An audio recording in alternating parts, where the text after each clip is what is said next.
Right, well, that's right. Julius Indongo, Namibia's double world champion. Julius, fantastic victory there in Russia, but that was quite a while ago, and you're hard at work preparing for your next fight. Just tell us a bit about how's your life been since you've come back to Namibia? So when I get back home to Namibia, it was so amazing.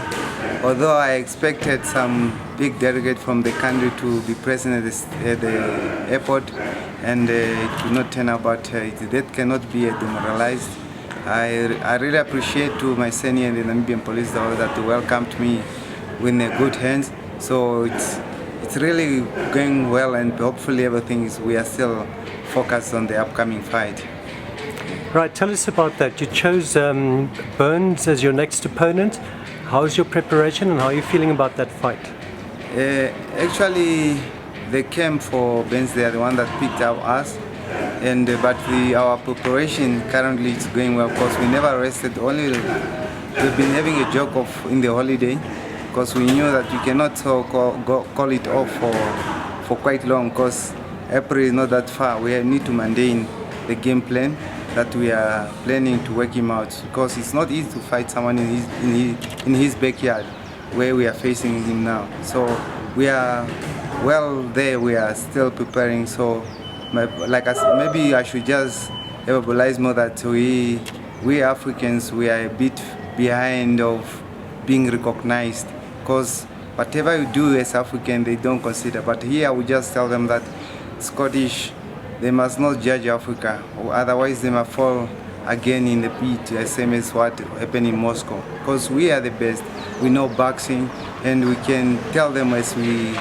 have that still focus and that band of saying that we are the best, we will remain the best, and we are undefeated. As we are stepping in, we remain with our same record, and we will work out to maintain that record that we are holding. Great. And Julius, did you see your compatriot Paulus Moses? He fought Ricky Burns a few years ago, losing on points. Did you see that fight, and what did you learn from that? I checked that fight twice, and to me, when I look at it well, I did not saw how did Whitman lost that fight. To me, he have done enough to win the fight. Maybe it was because of the backyard of Ricky Burns. I also saw again, I think to last fight that he fought, I was also not convinced how did he win the fights, but here you have to work, because I cannot demoralize or encourage him that he must work, but he must just try not to make mistakes and to judge Africa at large, because I represent Africa. If they judge Africa, I will feel pity for them, because they must just train hard and focus, because we are pushing and we are fighting to maintain our record. Great, and you now got 2 world title straps. If you beat Burns, it will be 3, and then it looks like the sky's the limit. What's your plans maybe after that? Yeah, this is what we call the sky's the limit, as you have said it. And I will focus to anyone in the world willing to fight, but I will believe I never had that dream to fight in Las Vegas. That's the first priority I'm focusing on. And we need to see the big promoters that like Bob Arum and others that can put up a big competitive in Las Vegas. So it's where we need to face. I thought we have proved the world wrongly. Maybe they are not satisfied to our competence that we have committed in